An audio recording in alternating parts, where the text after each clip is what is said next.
Hello, magandang araw po sa ating lahat. Ito po muli ang inyong lingkod, ang munting tinig ng ordinaryong Filipino na nagsasabing, tayo po ang mga bagong Pilipino sa bagong Pilipinas. Yan, sa mga bago po dito sa ating channel, baka naman huwag kalimutan mag-share, like at saka subscribe. Malaking bagay po yan sa ating munting tinig community. And syempre, maraming salamat din po sa gustong mag-join. Pakiclick nyo lang po ang join para maging membro kayo ng ating munting tinig community. And huwag kalimutan, i-click po ninyo ang notification bell para lagi kayong updated bawat live stream natin and upload ng mga mahalagang mga video. Ngayon, pag-usapan natin itong pagdalo ng ating mahal na Pangulo at First Lady sa burol po, no? Or sa libing ng ating pinakamamahal na Santo Padre, no? Si Santo Papa sa Iglesia Katolika Romana, of course, Lolo Kiko sa mga karamihan sa mga Pilipino at tinaguri ang People's Pope, no? Dahil malapit po siya sa lahat, walang pinipili, equal ang lahat kay Pope Francis. Kaya naging simbolo din siya ng pagpapalaganap ng kapayapaan simula nung kanyang papacy hanggang po sa kanyang pagpanaw at hinatid nga siya kanina sa huling hantungan. Ang dami ko ng pasakalye pero importante naman yon dahil ang mga world leaders, 170 countries or what we call this world leaders, may mga hari, may mga reyna, may mga ambassador, no, head of state. Ayan, may mga head of state, hindi pala ambassador, head of state pala. And syempre, andyan po si President Donald Trump ng United States of America, o andyan yung representative ng England, andyan din po ang ating mahal na presidente at ang First Lady. Pero, Ginoo ko Santissima Trinidad, ewan ko lang kung ano ba talaga ang mga nakain na talaga ng mga DDS, no? Lahat na lang, basta tungkol po kay First Lady at saka kay PBBM peke talaga. Katulad ni Maharlika, hindi naniniwala na ang picture na kumakalat, na kung saan ay nagkadaupang palad, nag-meet and greet si Donald Trump at saka si PBBM at saka si First Lady. Kasi kung matitingnan mo sa media, sa mga videos, si Donald Trump nasa unahan, nasa likuran lang nila ang si PBBM. Malapit lang, di ba? Nakaupo si President Donald Trump sa unahan na bahagi. Ang kasunod na upuan nun ay kay First Lady at saka kay PBBM, kasama ng ibang mga world leaders. Actually, andun nga sila Zelensky, siguro sa kabilang upuan. Nakita din si Donald Trump at saka si Zelensky. Ang hindi ko maintindihan, mang-asar na lang ang mga Duterte Lehad supporters, sabihin pang peke yung picture na kung saan ay bahagyang nagkausap si First Lady, si PBBM, at saka si Donald Trump. Ayaw maniwala ng mga DDS. Kasi nga, hindi matanggap ng mga Duterte Lehad supporters, si Digong lagi ang best friend ni Trump. Oo, ayon po sa mga Duterte Lehad supporters, best friend daw talaga ni President Trump si Rodrigo Duterte. Kaya nga yun ang kanilang palaging mga sinasabi. Kaya hindi po sila naniniwala na nagkausap po ang ating mahal na Pangulong Bongbong Marcos, si First Lady, syempre kasama niya, tapos si Donald Trump doon po sa libing ng ating pinakamamahal na Santo Padre or Santo Papa Francisco. Basta makapang-asar lang ang mga Duterte Lehad supporters, basta makapagsalita lang, lahat peke na. Ano na naman yun? Edited. Por Diyos, por Santo naman, oo. Ano kayo? May mga katarata na kayo? Hindi ko talaga maintindihan. Saan ba talaga nanggagaling yung katangahan at kabubuhan ninyo? Hindi po yun edited. Hindi po yun peke. Yun po ay totoong encounter ni President Donald Trump ng Amerika at the same time ng ating first couple. Anong reason para magawa-gawa ang mga media? Ay dugtong na naman nila. Kasi nga, na-detain daw lagi si First Lady. Sabi ng mga Duterte Lehad supporters, na-detained lagi sa Amerika. Tapos, hinukos-focus lang daw talaga o hindi daw sila naniniwala na hindi daw nakulong ang First Lady or na-detain ang First Lady sa Amerika. Totoo daw kuno talaga na na-detain. Bakit walang alam ang presidente ng Amerika? Imagine kung First Lady ng Pilipinas na-detain sa Amerika, kahit anong hokus-pokus mo, hindi mo maitatago yan. Kahit magbayad ka pa ng bilyong dolyares dyan, or milyong dolyares yan, hindi mo talaga maitatago yan. Media pa, paparazzi pa. So, at saka buti si First Lady kung ordinaryo lang na posisyon yan sa Pilipinas, First Lady yan. Dumalo pa siya sa dumalo pa siya sa activity doon sa Amerika. Pagkatapos sabihin na detained. Kaya hindi po naniniwala si Maharlika at saka yung mga supporter ni Maharlika na itong si PBBM kasama si First Lady. At nag-usap ang first couple at saka si Donald Trump ng bahagya. Paano hindi mag-usap? Siyempre, buti kung hindi kilala ni Donald Trump si PBBM. Marcos pa, hindi kilala. Oh, wala mga world leader na hindi nakikilala ang Marcos. Anak kaya yan ni Apu Lakay? Matibay kaya yung mga relationship ng mga world leaders sa panahon ni Apu Lakay? Well-respected kaya ang tatay ni PBBM? Magkatapos nakita po yung picture na magkaharap sila. Tapos nasa likod lang ni Donald Trump si PBBM, pwede niyang kalibitin. Tapos hindi daw talaga nagkita. Edited daw talaga yon, peke daw talaga yon, hindi totoo.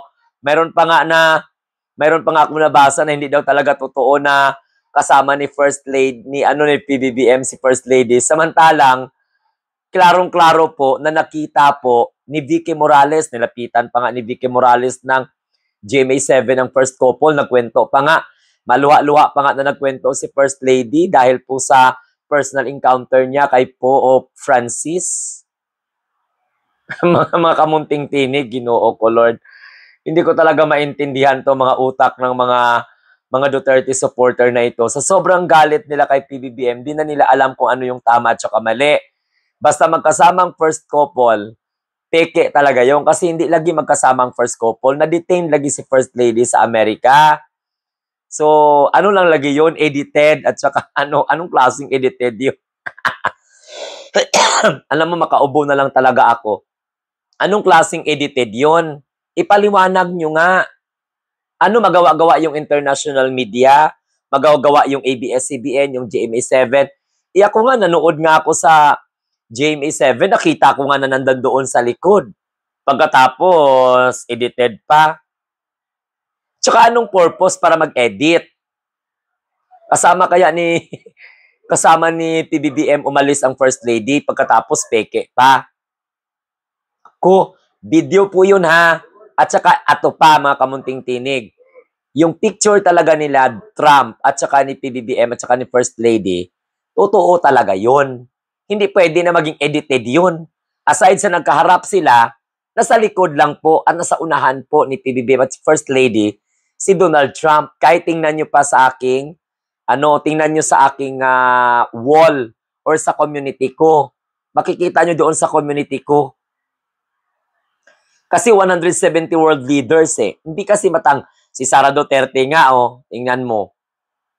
Ang presidente ng impyerno. Diba? Hindi. Ayaw niyan magdasal ni Sara Duterte kasi alam mo kung bakit. Presidente kaya yan ng impyerno.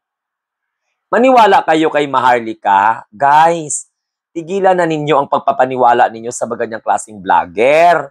Fake news daw kuno. Ay, ambot na lang gid Fake news at saka fake picture. Kaya marami na naman na mga nauto, na loka, at saka at the same time manipulate ni Maharlika at iba pang mga Duterte diehard supporters. Ang nakakagulat lang na kahit totoo na, hindi na naniniwala ang mga Duterte. Kahit kahit video yan hindi pa sila naniniwala. O kasi yung iba gina-screenshot lang. Hindi sila naniniwala. Ngayon, lumabas yung video na andoon sa likod ni Trump si PBBM at saka First Lady. So, bigla sila naglaylo. Pero, mayroon talaga ng mga Duterte diehard supporters, mga kamunting tinig, hindi po talaga sila naniniwala na nagkausap si President Donald Trump at ang ating mahal na presidente. Nagkita sila, encounter. Although, hindi sila nag-discuss about diplomatic relationship kasi nga, syempre, libing po yun ng Santo Papa. Ang importante, nagka-face-to-face sila. Ngayon, kung hindi po malakas si PBBM at hindi po na-recognize at galit po si Trump kay PBBM, pwede niya namang isnabin yun. Diba? Pwede niya namang isnabin yun kung galit siya sa first couple. Galit siya kay President Bongbong Marcos dahil pag surrender ng gobyerno natin kay Rodrigo Roa Duterte, di ba? So kung halimbawa, tingnan mo si Zelensky at saka si Donald Trump, nag-usap sila, nakaupo sila, nag-one-on-one sila. Doon po sa loob ng St. Peter Basilica. Kung halimbawa against si Donald Trump sa nangyari kay Rodrigo Duterte, halimbawa, inis si Donald Trump doon sa pag-surrender ng gobyerno natin kay Rodrigo Duterte sa International Criminal Court, di sana nagkaroon na ng request ng initial talk with regards to that. Wala eh. So, hindi man natin may sasabi na kung baga formal talks, pero nag-meet silang dalawa at na-capture po yan ng mga media. Paano hindi ma-captured? May video. Ang dali lang, screenshot mo lang yan. Tsaka diyan talaga yung picture sa yan ay kuha sa GMA coverage ng paglibing po ng ating Santo Papa, si Santo Padre Lolo Kiko. Nakakagulat talaga ang katangahan at kabubuhan ng mga Duterte supporters. I cannot really imagine na kahit na moving pictures pa, kahit na authentic pa ang mga pinaniwalaan nila yung walang kwentang Fulboronic video na ipinalabas nila Maharlika at saka nila Roque. Yan ang totoong video sa kanila. Pero itong encounter ni President Donald Trump, ni PBBM, ni First Lady at ibang mga world leaders, hindi po authentic yon. Fake po para sa mga tangahanga ng ni Santo Rodrigo at saka ni Santa Sara na binubuli sa sarili niyang political rally. My God, patawara. Ang isinisigaw ng tao, hindi Duterte, kundi Marcos, Marcos, Marcos. Ang nangangampanya mga Duterte, si Sara, pero ang sigaw ng tao, Marcos, Marcos, Marcos. Okay? So yun mga kamunting tinig, nakakatawa, na nakakaawa, itong mga DDS na hindi pinapaniwalaan ang larawan na kumakalat na nagkaroon po ng saglit na pag-uusap or encounter ang ating first couple at si President Donald Trump ng United States of America. Siguro kulang, sampalin na lang siguro sila ng marshmallow para lalo po silang makarealize, no? Kapag peke na mga video, pinaniniwalaan nila katulad ng Fulboronic video. Pero kapag authentic na video, hindi nila papaniwalaan, kundi mga alinganga talaga. Naniniwala kay Sara na bobo at tanga kasi. So, ito pong muli ang inyong lingkod, ang munting tinig ng ordinang Filipino, nagsasabing, tayo po ang mga bagong Pilipino sa bagong Pilipinas na hindi po tanggap ni Sara Duterte dahil hindi niya daw ramdam ang pagbabago kasi sanay sila sa panggagago. Itong mga Duterte supporter at saka si Sara Duterte. Hindi naniniwala ng bagong Pilipinas kundi ang mga kriminal mentalidad nila ang ipinapaniwala nila sa mga tangahanga nila. Okay? So don't forget to like, share, and subscribe. And don't forget to comment kung ano masasabi nyo. Dahil ang mga dakilang tanga ng mga supporter ni Digong at saka ni Sara, hindi naniniwala sa picture na kumakalat, nagkaroon again ng personal encounter ang first couple at ang presidente ng United States of America na si Donald Trump. And nakuhaan din ng picture na nagkaroon din ng encounter si former President Joe Biden at ang ating mahal na Pangulong Bongbong Marcos. Gets niya? Sige. Wala, nag-stop lang ako ng ilang minuto para magpa-cute. Bye!